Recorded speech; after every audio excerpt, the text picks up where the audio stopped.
Darragh, hugely successful year for Tipperary. Handy now to go out and do it again.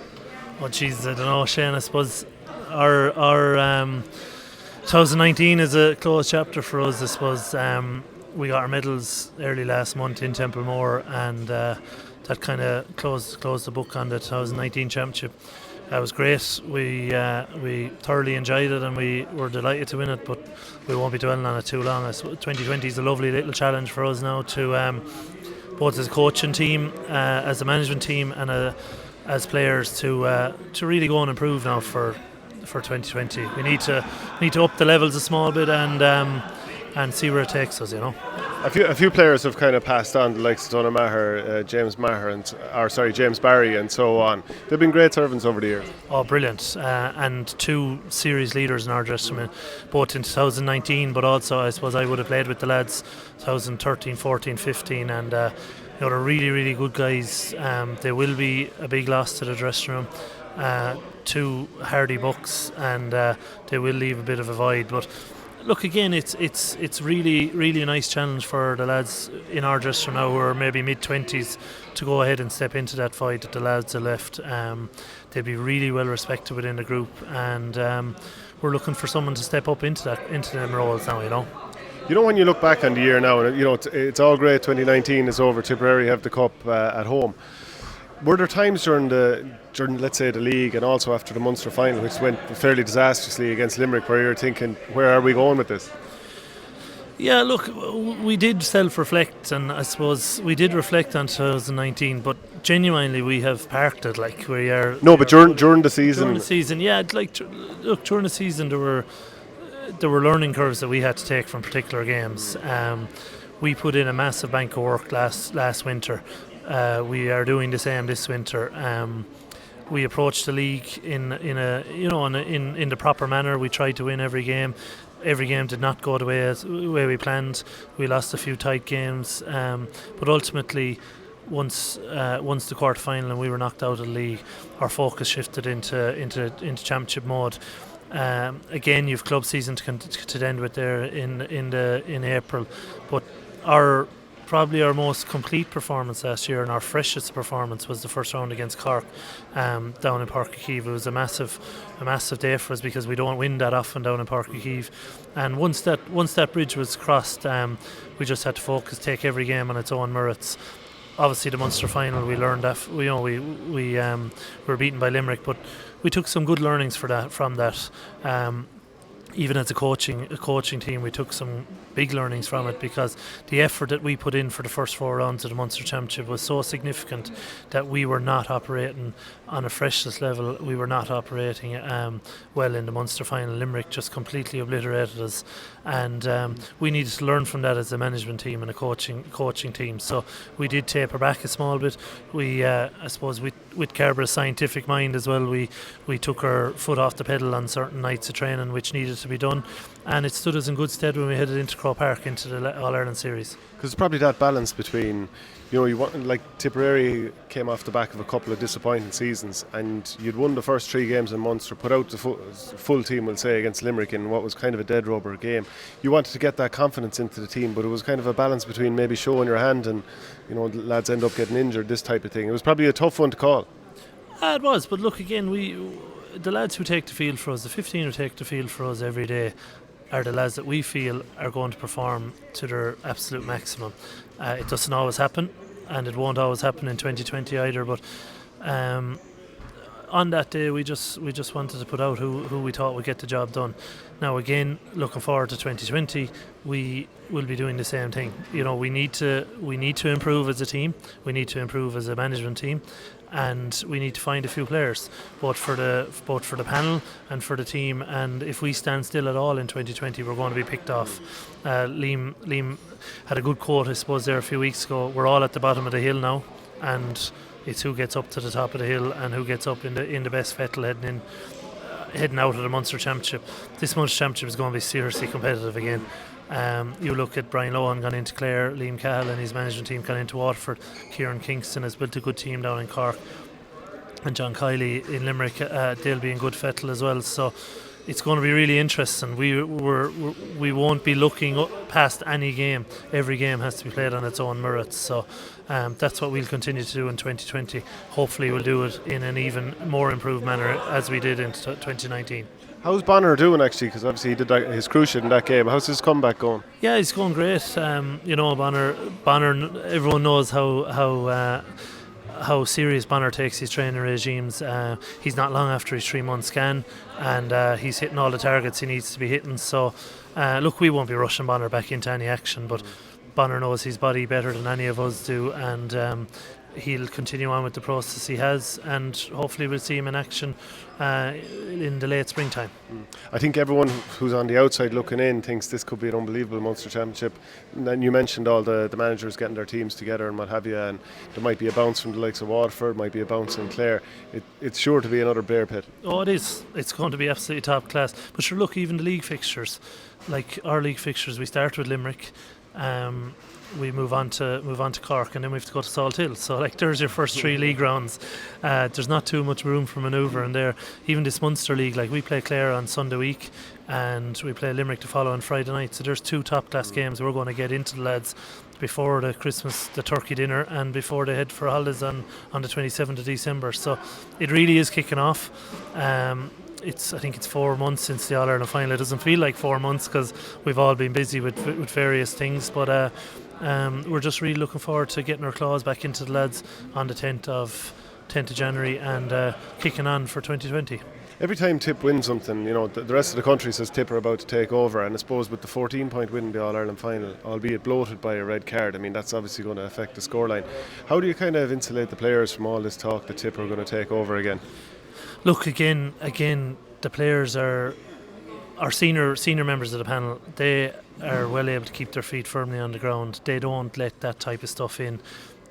All we are going to ask of the players in 2020 is to improve, to take all of their conditioning and all their hurling levels to bring them up a notch.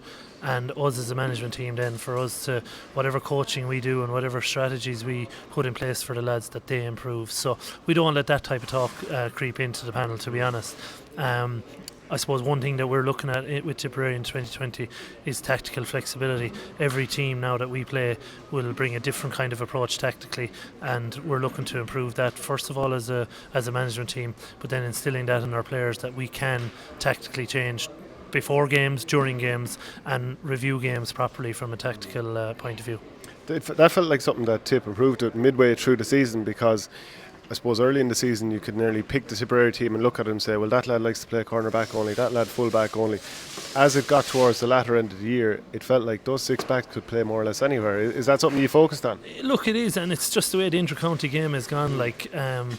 There is so much going on in the inter-county games that players just have to be willing to go to 4 different positions in a 10 or 15 minute period. That's just the way it is. In Tommy and in Eamon we have, and in Liam as I suppose the man that's steering the ship, we have very tactically minded people, men who are at the top of their game from a coaching capacity. So it is something that we look to improve on again in 2020 against Wexford. First 40 minutes, we won't make any bones about it. We were under pressure and we were gasping for air at times, and we had to change, we had to shift.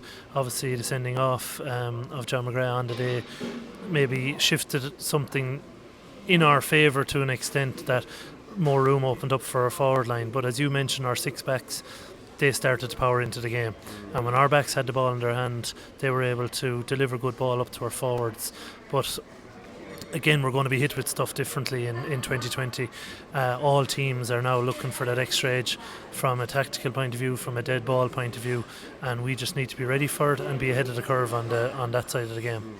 That must be a very exciting sort of situation, that you've yourself, Eamon O'Shea, Liam Sheedy, Tommy Dunn all sitting down to tactically work out how to unlock another team. Like when you think about it, like putting those minds together, that is a pretty brilliant scenario for Tipperary. Brilliant scenarios, right? It's like John Hunt and the Beautiful Mind. Sometimes you'd be writing on the window at some formulas. But no, seriously, look, the big thing is we're 4 Tipperary men, right? We have a very particular view on how we want to play the game. we do often have maybe disputes on who should go where and what type of team we should pick. But our philosophy is we want Tipperary brand to continue to improve. The brand of hurling, the way we approach games, and more important, like, we just need to be tactically flexible throughout games. If we are approaching a Limerick or a Galway or a whoever, we're going to approach them in a particular manner. If we're going to approach a Clare or Wexford or who play a different type of style, we need to be able to approach them in a particular manner. But most importantly, we as Tipperary need to put our brand out onto the table as well. We need to be able to go through games hurling the way we want to hurl. And I think Eamon is the more senior mind in our group. That is one thing he's very, very strong on, is how Tipperary brand is improving and continuously adapting to change, and I suppose putting our game plan upon other teams as well as trying to counteract theirs.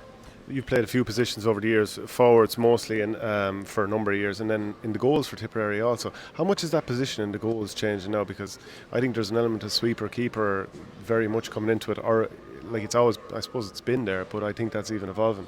Oh, definitely. Look, and we're lucky that we have some absolutely top class goalies.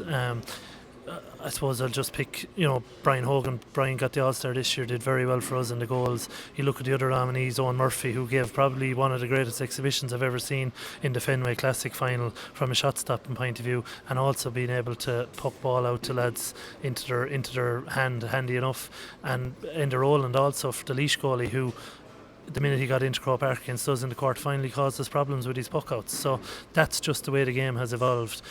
We in Tipperary need to provide, get going again on our goalkeeping, our goalkeeping point of view, and how we approach the game and how we use the dead ball, because as we all know, there's a certain amount of puck outs in a game, and we have to start using the puck out as efficiently as we did in 2019, but even more effectively now in 2020. We have to preview the Borris League against St Thomas's All-Ireland semi-final. Now, you're part of the Kiladangan team that lost to Borris League in the county final, and you would have been involved in lots of games in the last number of years. Yeah. You also coached Tommy Larkins in the Galway Championship, so you would have come up against St Thomas's. I'll throw it out to you broadly first. How do you see this going? Oh, sure, look, it's going to be a serious tough game. Two very physical teams, two very good teams with some of the greatest individual players that Galway and Tipp have seen over the last number of years. As I said, I was coaching Tommy Larkins there in 2017. We played St Thomas's in that championship and we drew.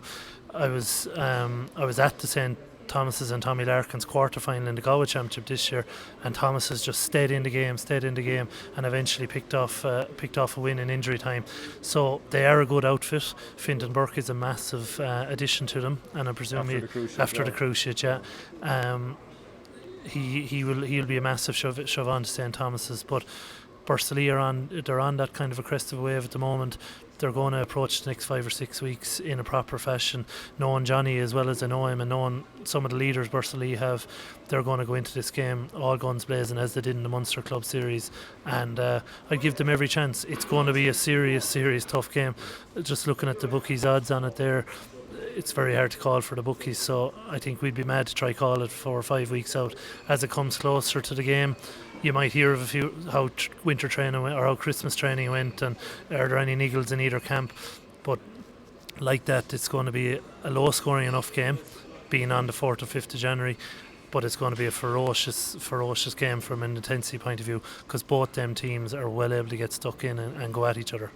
You mentioned Fintan Burke. He came in the Galway final. I think he's normally a wing back. He played full back. That's where he did his cruciate against Ballyhale in the All-Ireland. Came on full forward and scored 2 points, I think, in the county final. So he's definitely going to be someone that Borris will have to watch. Davy Burke, of course, nobody needs to sort of talk about how good he is. Conor Cooney as well. What else do Borris first of all need to be wary of?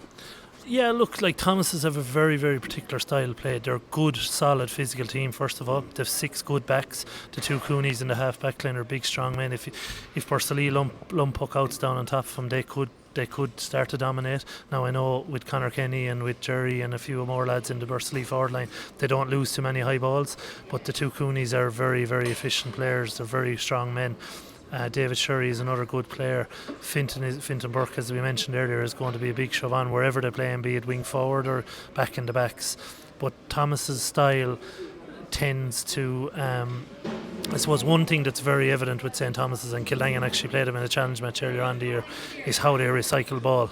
They will pick off points from recycled ball from everywhere in the field. They have really, really good ball strikers in Éanna Burke, Darragh Burke, Kenneth Burke, and some of their other forwards are top class at it as well. But what they like to do is head into the tackle, always a man on the loop around out the back, and pick off points. Again, we see David Burke doing it for Galway for the last number of years, but they're a good solid outfit. They're so used to playing with each other. Like Bernard Burke is an excellent wing forward as well at club level. James Regan, you see, you go through the whole team, like they have very experienced players, but one thing which I noticed was very evident from their team in the last 2 years is how they like to pick off scores from recycled ball. I'm sure TJ Ryan, been a good strong Limerick man as well, he won't mind to see Thomas is getting stuck into a Borris team, a good strong Tipperary stronghold. So it'll be a good intense affair, and I can't wait for it, to be honest. I think it's going to be a great battle. Would you give Thomas's any sort of an edge in the sense that they've been to an All-Ireland final last year, albeit it didn't go well, and they were champions, I think it's only 6 years ago or so? Not really. I don't think. Again, I think it's on its merits. We would have said, in going back to the Tipperary final, Borris had a small bit more greater experience in the Tipp final with Brendan and Dan and Paddy and the likes playing. So I think Borris are experienced enough now. They have the Munster Club series under their belt. They have good, strong, experienced players, and I think they'll be very ready for St Thomas's. I wouldn't pay much heed into the fact that Thomas's have been knocking around the club scene for the last number of years. I think Borris will be well able for that. Because Borris were beaten very comprehensively enough in the North final. I think it was something like 8 points, 213 to 1-8 or something to that effect. I hope my maths are right there, by the way. Right, I think you're right. But what changed between then and the county final when you met again and Borris got through by, I think it was a goal? Yeah, look, I suppose not much changed. The only thing that probably changed was the weather. But no, look, Kiladangan and Borris knew each other inside out. Borris got a foothold on the game.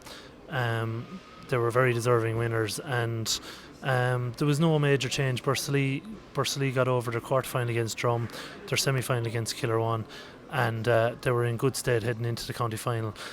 Teams in Tipp are so tight at the moment. There's about 4 or 5 or 6 there that are on a very even level. You see Kiladangan barely scraped through against Neen in the semi-final, and had an absolute titanic battle with Tumivar in the quarter-final. So there you go, there's 6 matches played and not a puck of the ball between all them 6 games. So I don't think much changed. Borris just got the foothold in the county final, and they deserved a win in the end.